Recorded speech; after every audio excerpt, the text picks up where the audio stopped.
Hanglangut gandrung kapirangkun kaliyan Endang Mustika Sari sinigdeg hamberwing kawi wonten ing barat madya karanipun Sang Adipati Hendra Negara ngempalaken sagunging para prajurit para nayakaning praja ingkang ngarsa mingkah wonten ing Pendhapi Agung Gedra kadya babang renteng pangarimbawa.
kayakaning raja wonten ing Barat Madya negara Wuwin Sang Adipati Indranegara nanging saduging para putri-putri Indrawati Sari Sasi dene nanging wonten ing pawiyatan agung kadya mekaring Sekar kang dilulung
jawining sasana bebasan surang ambata rubuh risang pangaribawaning Sang Adipati Indranegara minggah wonten ing pendhapi agung Dlamak Kori kadya jumplanging pawana ayo ayo samapta ing ati sare koin diri ayo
Estu manik raja Dewaku. Diajeng kadangipun Kakang Diajeng. Terima kasih Diakulo Mas. Diajeng Indrawati.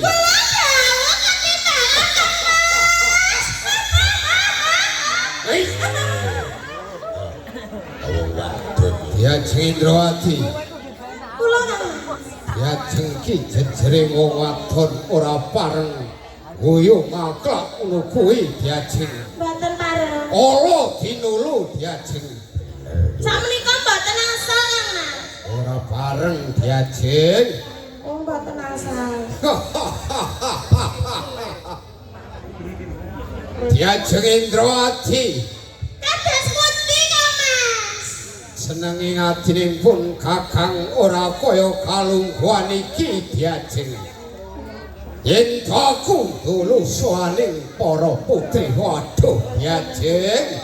Kados pundi? Yen tak wawas yen tak condro Diajeng. Bindane lintang panjer sore pating gemerlop Diajeng. Ora mung kuwi Diajeng. Yen aku krungu aturing kawula ning praja Indraprasta Baratmadya. Putri praja Baratmadya akeh para duda sing padha kayuyun. Akeh joko sing padha ngiler krana weruh pasuryaning adimu Diajeng. Nggih kedahipun kados ngaten kadangipun Nalendra Kang Mas. Ayo to. Nggih. Katanging Adipati Indranegara Diajeng. Yen tak kados ngaten lah nggih panjenengan mboten ngantos langsung ta Kang Mas. Ayo ora to.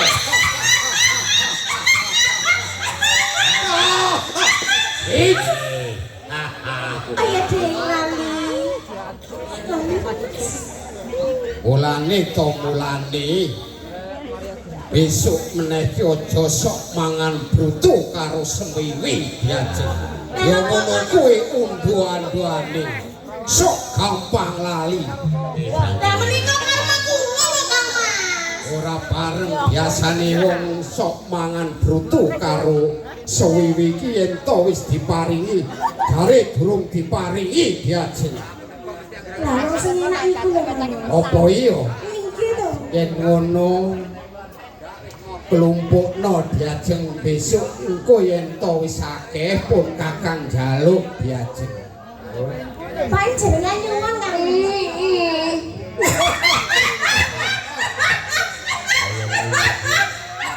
Jebule Kang Mas kok kaya brutu lho Mas. Lali Kang Mas. Diajeng Indrawati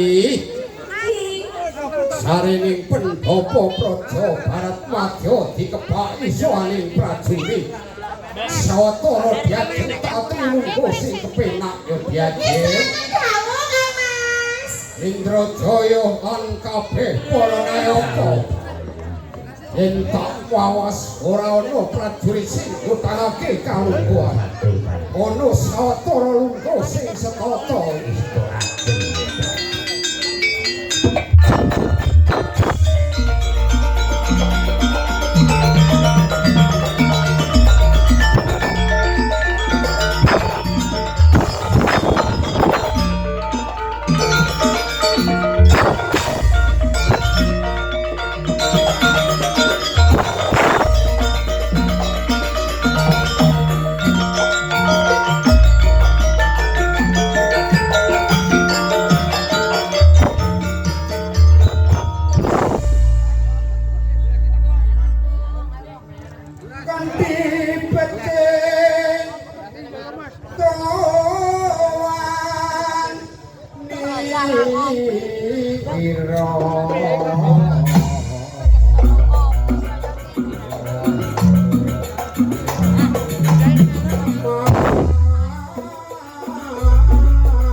Diajeng Indrawati.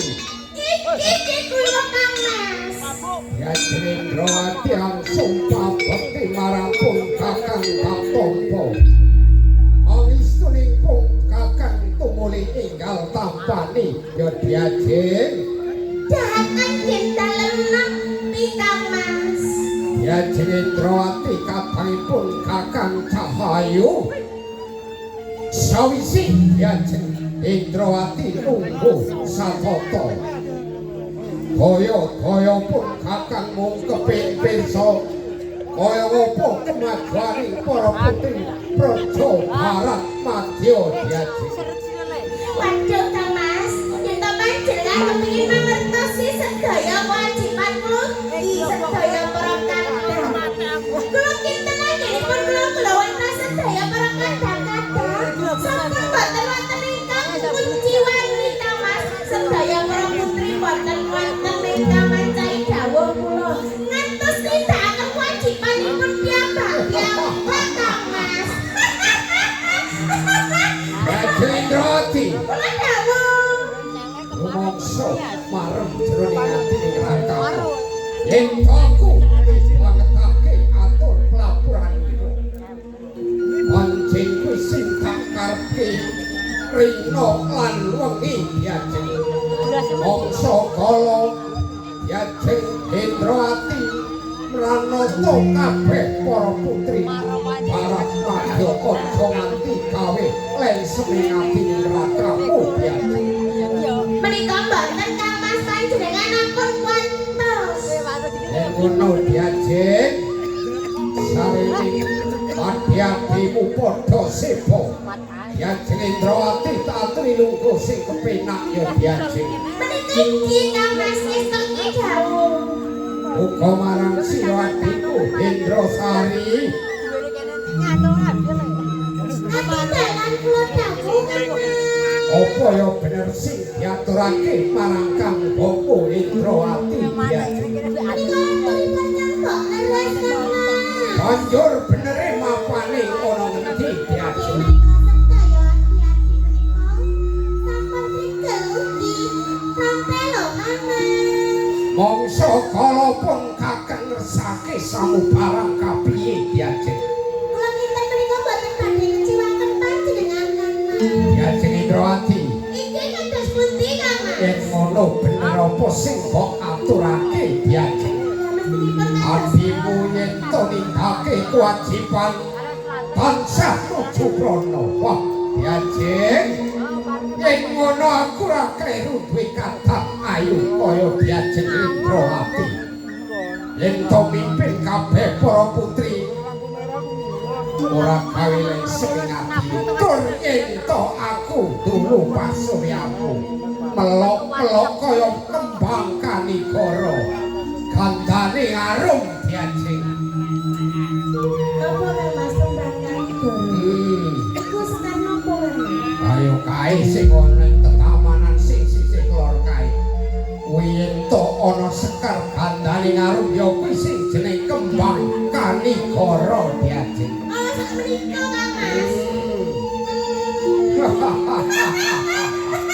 Diajeng Indrasari. Kula dawuh Kang Mas. Yen ngono sengkut nonggonmu ngayahi kewajiban mangsa kala pun kakang ngersake samubarang aja nganti gawe kuciwaku ya diajeng. Panjenengan ampun kuantos Kang Mas. Tunggu sing setata. Menika wonten dawuh. Lan kowe piye diajeng? Senajan ugi kula Kang Mas. Boten namung kambok kula ingkang prigel nindakake sesanggeman. Kula ugi sampun prigel. Anggenipun sinau babagan kabudayan. Joget ugi lanten swanten Kang Mas. Kula kinten yen to dipun subuhake boten badhe njiwakake panjenengan dawuh. Diajeng kadangipun kakang diajeng. Dawuh Kang Pancen Praja Barat Madya butuhake kabudayan. Mangsa kala Praja Barat Madya karawang tamu saka pamancah.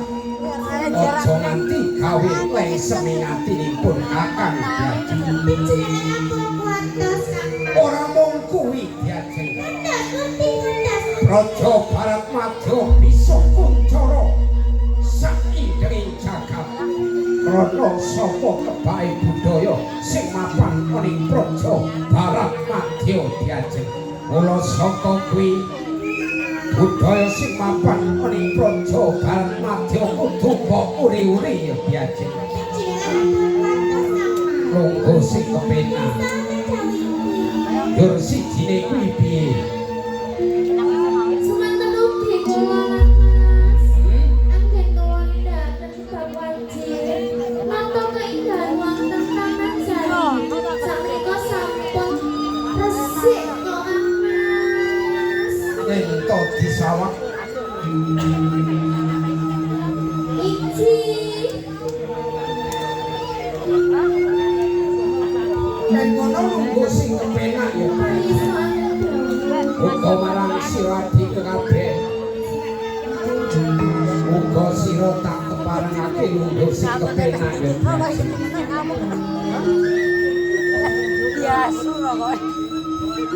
Marang sira adhiku Indrajaya sira pinangka tetungguling kabeh para prajurit. Kabeh palartaning kon umranata kabeh para prajurit.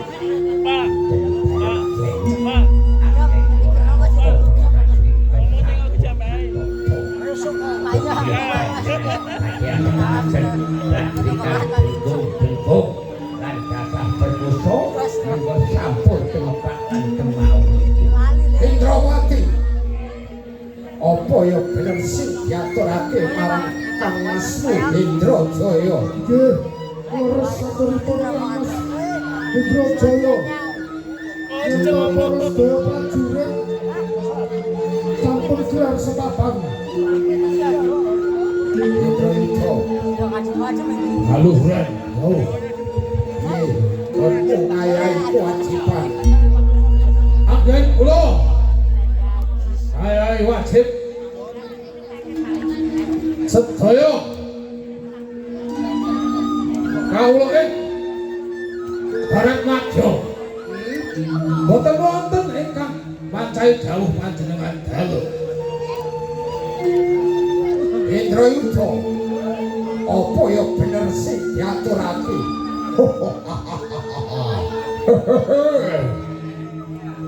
Kasenyatanipun aturipun Kang Mas Indrajaya Indrawati Indrayudha menika kasunyatan Kang Mas Prabu keparing sagring para prajurit sami gelar semapan bangsa ngantungaken jangga niringaken Kang Lala.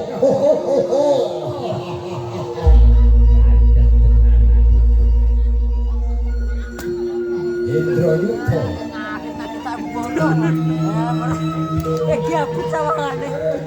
banjur kapiye ala ing kawula Barat Madya sajroning ingsun jumeneng nata ing Praja Barat Madya. Ora ing sedaya para kawula samya sorak hamba karupa ingkang pantes jumeneng nata wonten ing Praja Barat Madya hambung Kang Mas Prabu Indranegara ingkang sirbah dening para kawula sinajeng dening para piagung. Kabeh kowe mau mung aku netepi apa sing tak karepake. Aku mongso ati pangayomaning kawula Barat Madya. Mongso kala ana kawula sing kekurangan samubarang sira Jawiti paring sabantu marang kawula. Kang Mas Prabu Indranegara pepundhen sesembahan jimat kula sampun tanggung jawab ugi prasedyan kula dipara kadang kang mapan wonten ing Praja Barat Madya nalika santen samya kagungan sumpah banjur kopi sumpah sademo cak nyari bumi sok sinten ingkang badhe jarah raya wonten ing praja barat madya badhe kula tumpes tapis tanpa dilas adikku Hendro lo Allah tadi balan ngono aku duwe prajurit kaya sing kon ngabdi ning praja arep padha nyawa totoane yo yen ngono ngerti sajroning sira sakti bali supaya ngadep ning arepku sampun ya Gusti dikira pelawak Allah iki sampun piye tapi ini malah sewa Pak Yoli oh dereng punika ingkang dados kejoting manah kula Mas Prabu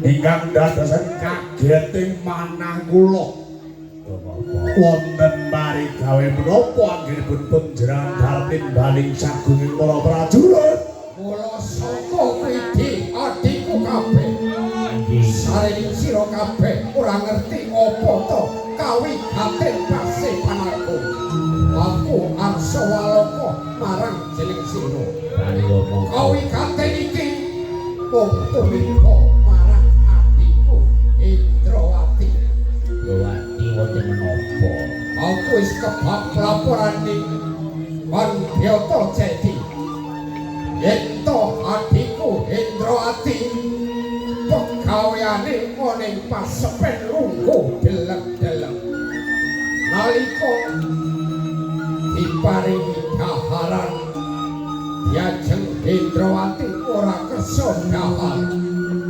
wayahe turu diajeng Indrawati ora bisa turu kuwi sing dadi bingunge ati ingsun nun sewu Kang Mas Prabu Indranegara kula satur panjenengan mbok bilih kala semanten jariku Emban Byata Cedi menika atur kalian kula mbok bilih kang putri Indrawati menika boten burendahan malah kepara nyusul dhateng Indrayuda wingi kadose malah nyuwun siram kowe bodho tak jerok ayo Indrayuda matur ayo ya diajak Indrawati niku ngendel mawon sih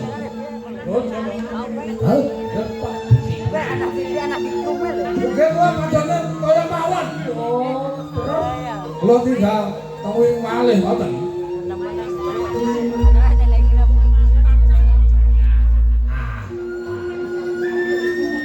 yo dene ora bingung ati ingsun Indrawati bakar tak purba diajeng kadangipun kakang diajeng Indrawati Cahayu Cahbeno Cahbeleng Indrawati adikku Indrawati ya wis apa dibalikan aja bingung atinipun kakang diajeng enggal walaka sing pikirake apa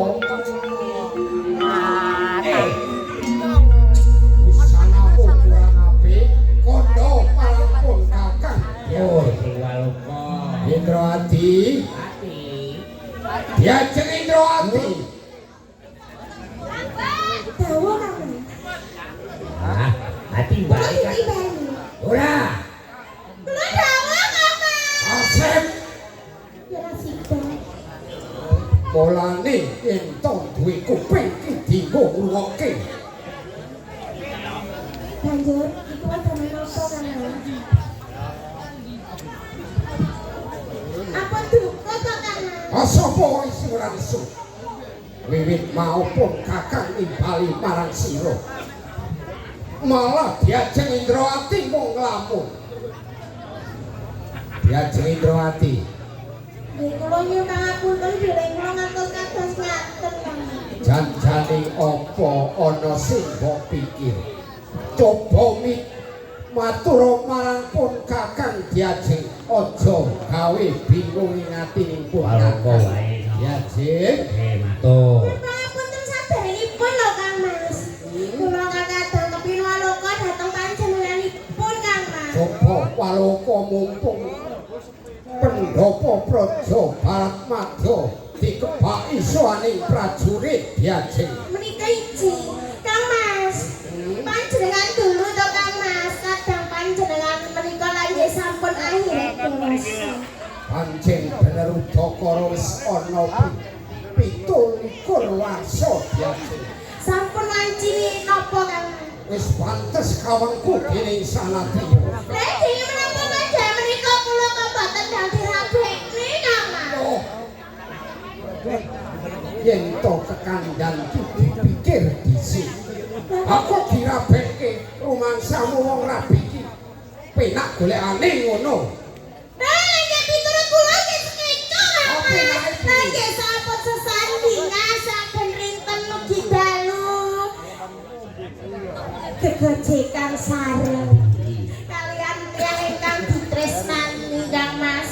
Langgih remen to Kang Mas. iki saumpama Diajeng yen to pun kakang sing goleke yen to ora cocok marang atimu pun kakara kok jujur Nek panjenengan pun madoske Kang Mas, pun sisah ngamadosne kula Banjur? sisian. Nek kula sampun ngadahi sisian Kang Mas. aja boleh Diajeng Indrawati iki wis duwe titikan Banjur bocah lanang kuwi sapa Diajeng Panjenengan kepingin ngertos Kang Mas. Yang ingkang kula tresnani menika asmanipun Kang Mas Oh, iya. Sanggara Kang Mas.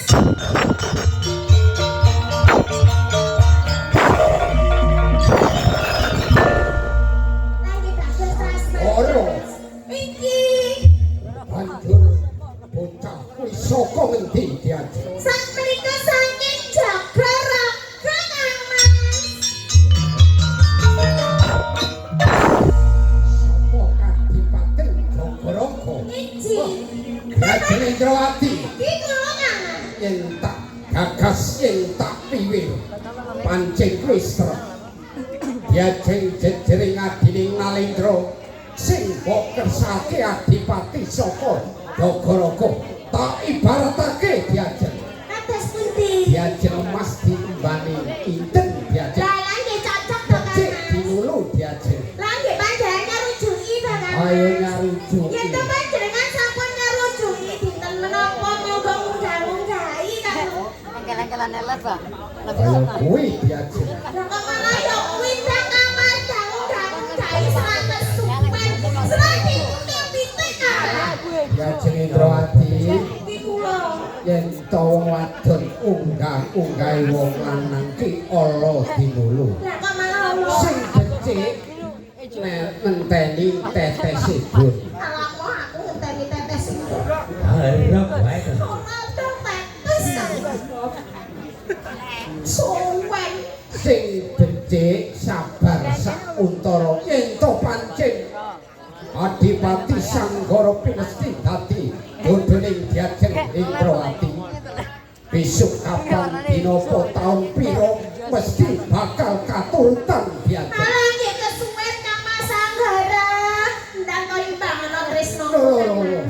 Piye to? Pinjem Lah kok malah lolo Indrawati Dewi. Napa Diajeng? Lah saiki lho sawangan Diajeng. Kang Mas Sanggara lah ya buat. Gus. Piye to Kang Mas? aku kira kamu Ayo to Kang Mas, jarine sampean lah ya Tresna. Wis ngibangi Tresnaku ndang lungguh sapu jajan anake kuat. pancen aku ki tresna marang sira ning jejere mung adi karo Raka Napa panjenengan menika adhi karo Raka iki lho. Kang Mas Anggara. Napa panjenengan mboten Mas padhaki to Kang Mas? Lah kula menika sinten? Ayo adikku Indrawati. Kula kang panjenengan tresnani Kang Mas. Sampun to Kang Mas. Panjenengan imbangi tresna kula. Ya Jeng. Napa? Aja kaya ngono Diajeng. Napa? Ndak Kang Mas Anggara to wingi to Kang Mas. Aku wis ngeteni suwi lho.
yen to kowe eling sira bakal tak undangke ledek saka pamantapan tegese waranggana biasa saking pundi Kang Mas apa pundi ta Australia Kang Mas yo kaya sanjae saka Taiwan biasa numpak sak adoh men to Kang Mas ayo ora tusuke to napa waranggana saking mriki boten enten Kang Mas jane ya ana diajeng ning kreteke ngati ning kakang gemen-gemen piye-piye diajeng artise tak gawa ning toko Australia numpak sawat sawat kok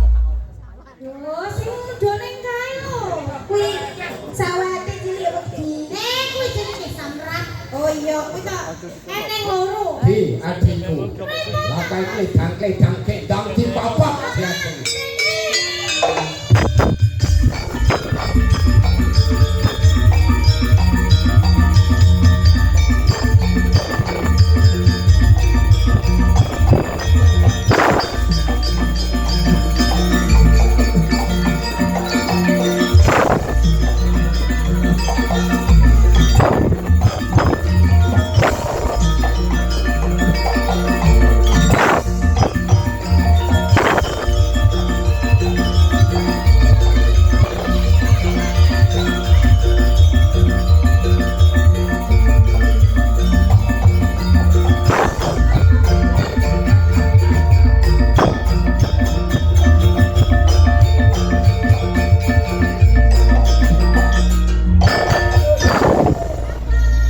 Kita diajak jarene ngondang ledek.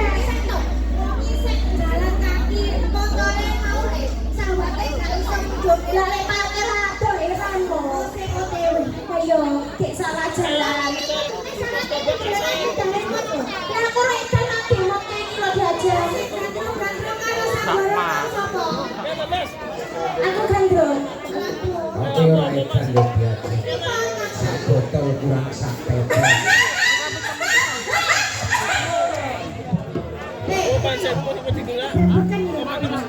Ya bene ya ben mulai kabeh kok. Mulai ngono kuwi kan kabeh ra sida turu. Terus tak delok aku. Lah kok ora dilebon anjing ae. Oh ora Diajeng. Dile warang gonone Mbak.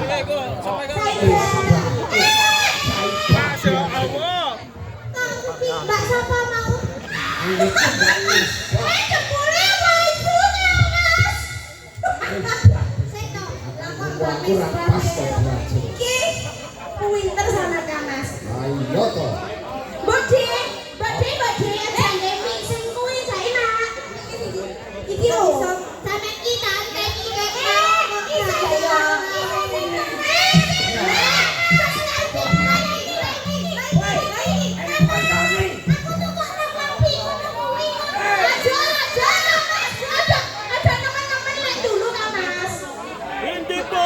Diajeng.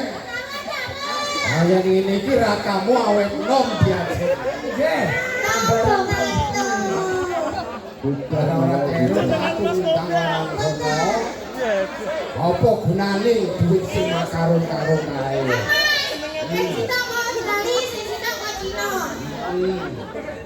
Bayu.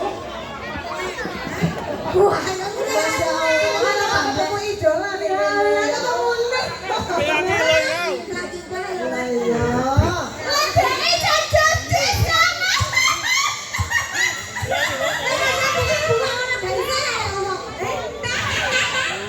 Tapi kan sampai bisa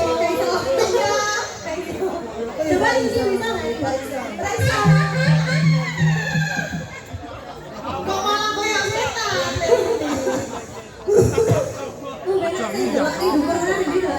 Oh iya. Ya bagel.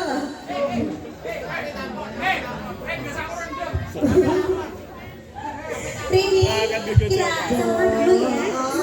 Semuanya. Assalamualaikum warahmatullahi wabarakatuh. Waalaikumsalam. Apa?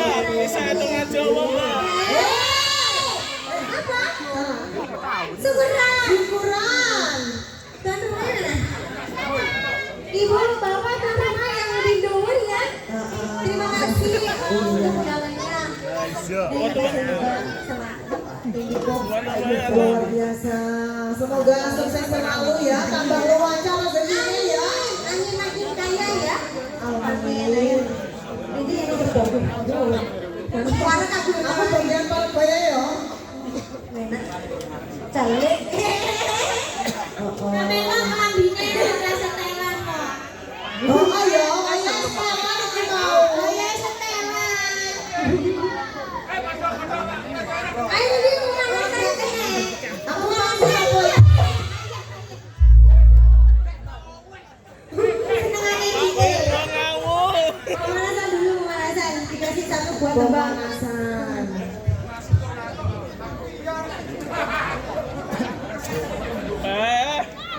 Bilangin lo. Itu nih Pak. Kayaknya apa ya? Iki lo marmer kok iso. Ya. Oke, ini kita nyanyi bersama ya, duel ya.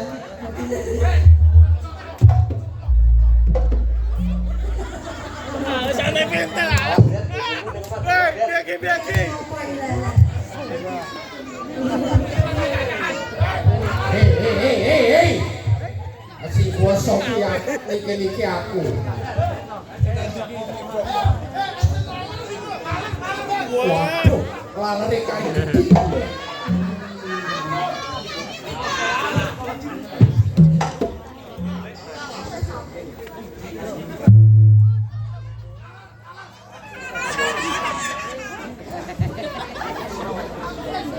Oke, mungkin dari tuan rumah, dari Wes. Bisa hitungan Jawa.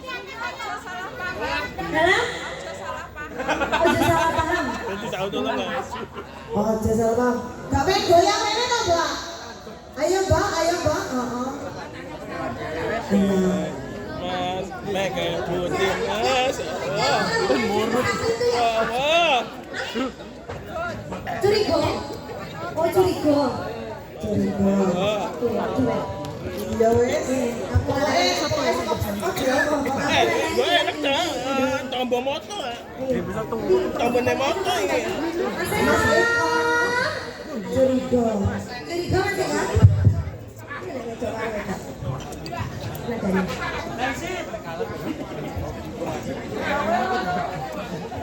Spesial buat tuan rumah ya. Mungkin nanti kalau mau nyalain Mbak Dini sama Mbak Seba boleh turun. Boleh, Mbak. Ayo, Mbak. Biar anget, Mbak. Tas akuran agak jalan yang dari besok yang Masuk.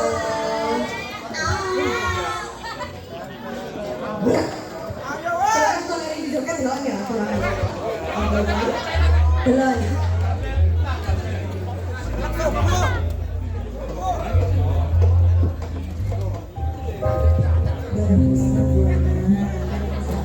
Iki jangan idola aku ya iki ya, Masya Allah. Karena ini mulai jujur. Iya, misalnya Oke. oh, amin ya Allah.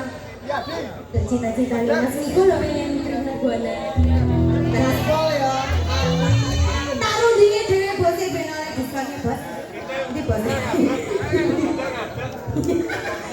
Ngapunten. Ayo ini. Iya, Mas Eko.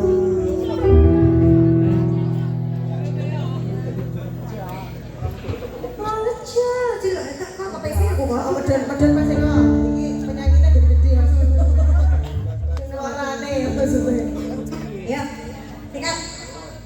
Bareng Krisna Bona spesial request ya. Masalah bingung. Apa bingung metu masalah. Dikit-dikit gimana apa bingung metu apa.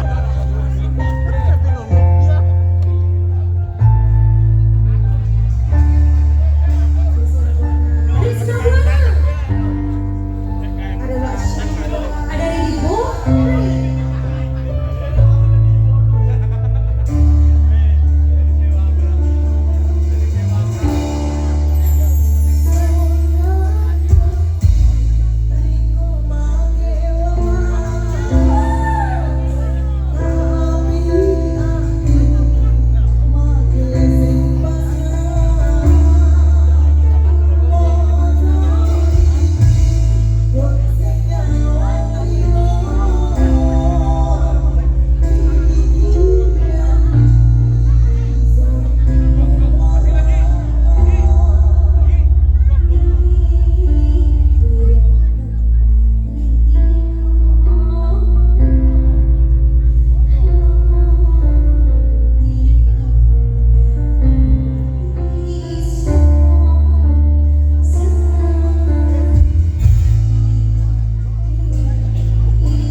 Tadi serojo.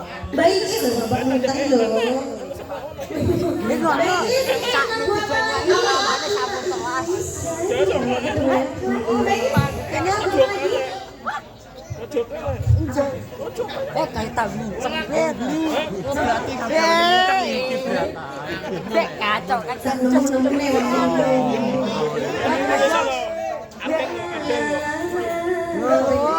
Jagain rawan sama telas. Reno, keluar Reno dulu.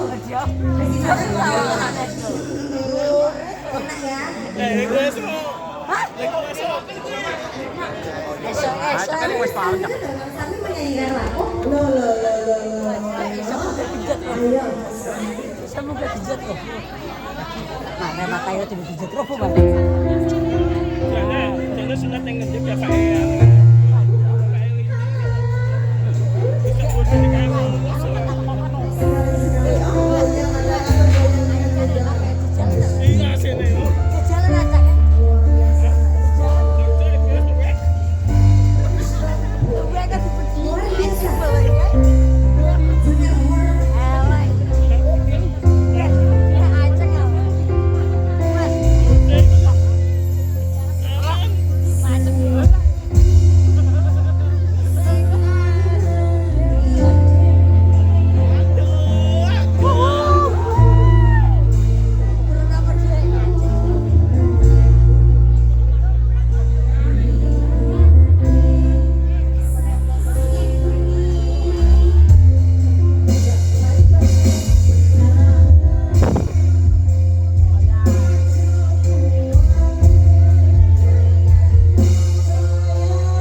Peres. Dia jalan kamera ini. Satu persatu tulisnya dari Mbak Tuan Ya, Rumah nanti Juga kita- ya, Mbak Is ya. Siapa Apa Male? Napa maleo? Ayo. Sama kayak gepuk itu main Jepang tuh.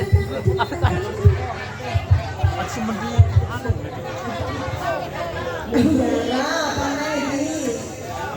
Keblak-keblak. Lawan. Soon!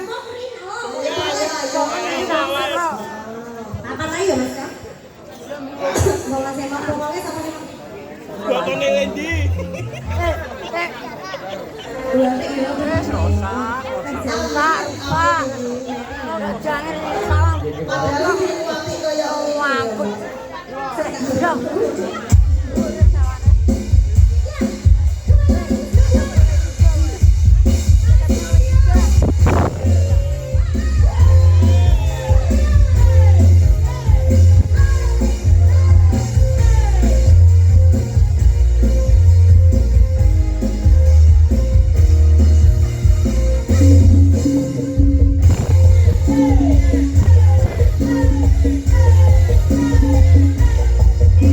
Thank you.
Macem ya. Mas Joko, Mas.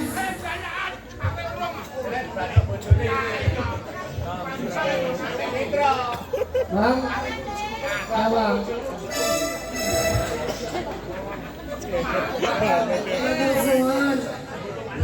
Bagi-bagi pak. Lari gede. Mugawe. Dinawari 1000 mau. Iya. Saya lagi panjang lagi bohongnya.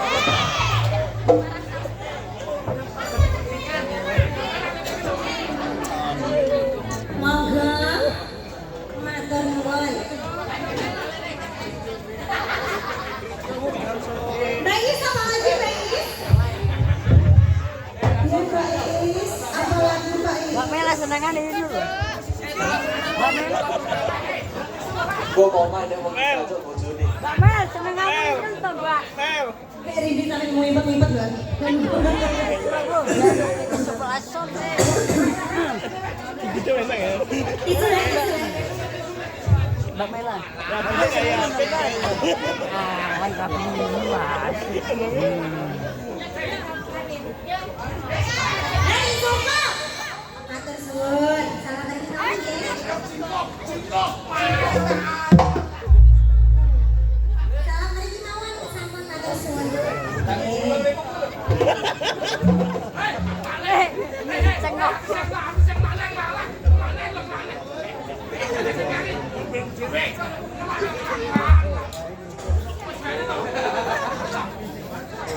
Di bojone adalah Bais, nama mana Bais?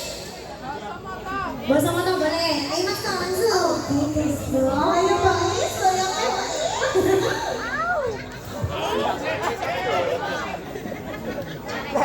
Gak beres. Macam.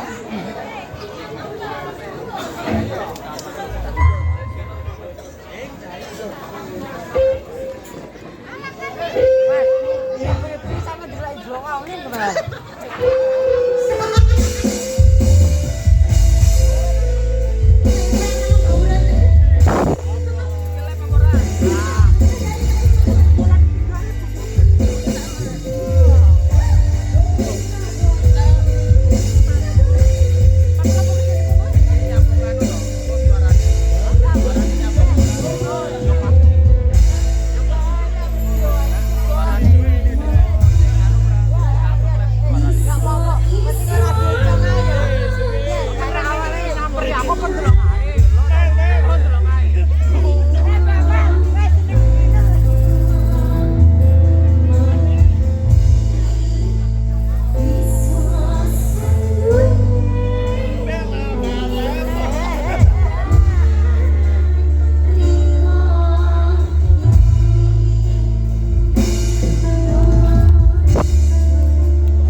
Hati-hati di cepat. Oh, no itu. Bahaya, Acaknya lembutnya tanah itu sedot Mas. Aja pakai bahan kebeli mas. Iya bahan biasa.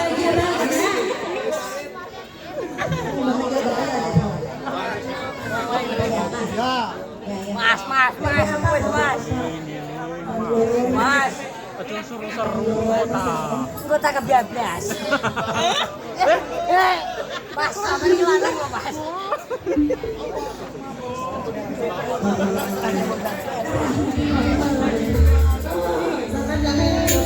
Punya lokasi lagi mau.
Oh, lek oleh istri. Gayane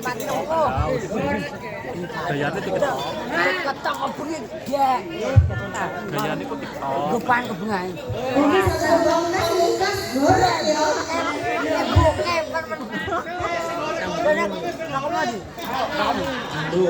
Oh berarti DJ ya Mas Eko ya.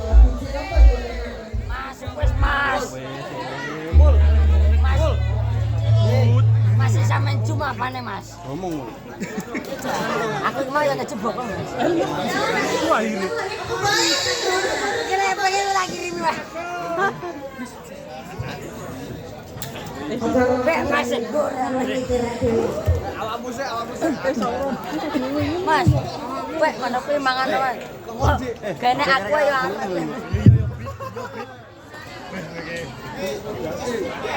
Mas aku ngancet. Woi. Oke, Mas Eko. Karena 2 orang jadi bojo loro ya. Kowe sing tenang.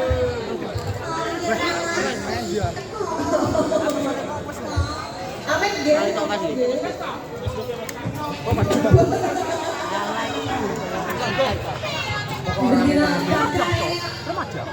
Wes,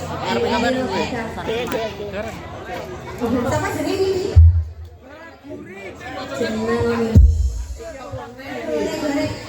Kalau gampang ngelak. Oh, coba desa jan. Mas, Mas sampean cuma apa kuwi Mas? Dari Banyuwangi Selatan,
Oh, ada acara lagi jadi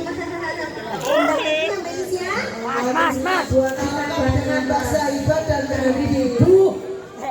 Mas, wes. Monggo kembali assalamualaikum warahmatullahi wabarakatuh. Mas, wes. Wes. Ya itu. Boleh sih ya. Ya, wes. Bisa jalan ke sini kan. Boleh. Seneng tapi yang lebih juga Pak. Mas.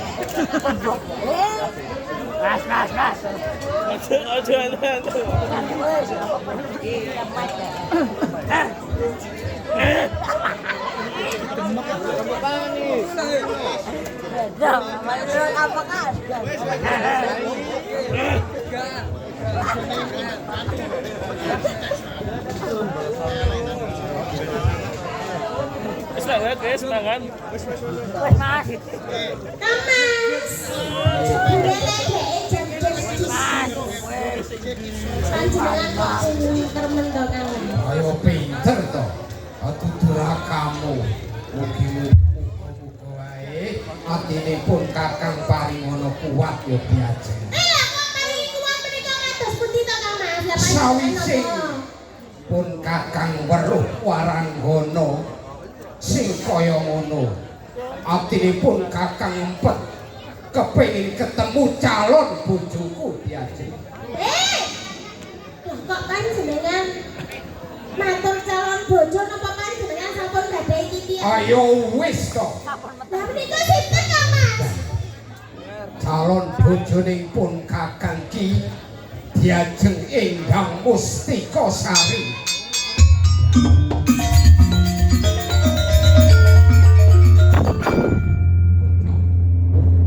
Saka pertapan Putat Slawe diajeng. Lah kok panjenengan menika ngantos gadhahi titian saking pertapan to Kang Mas? Nalika ngarep pun Kakang ora kelingan.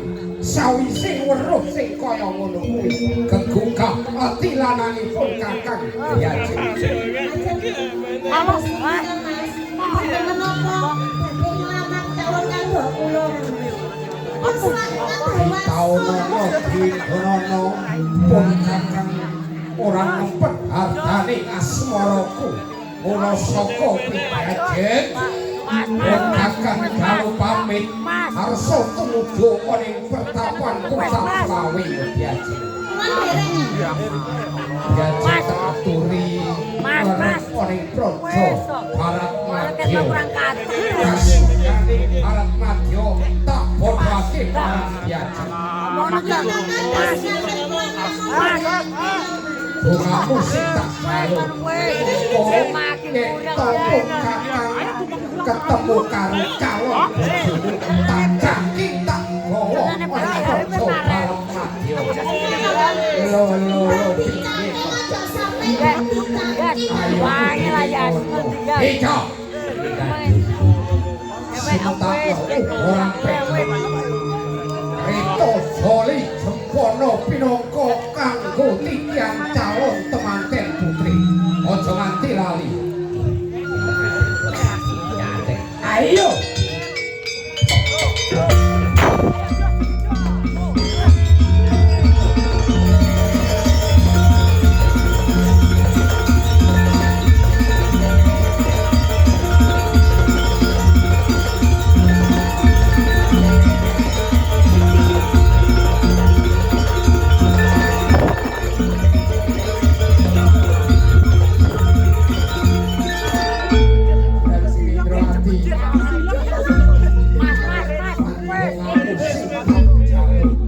Apa sing dikayu marang kamu yen bisa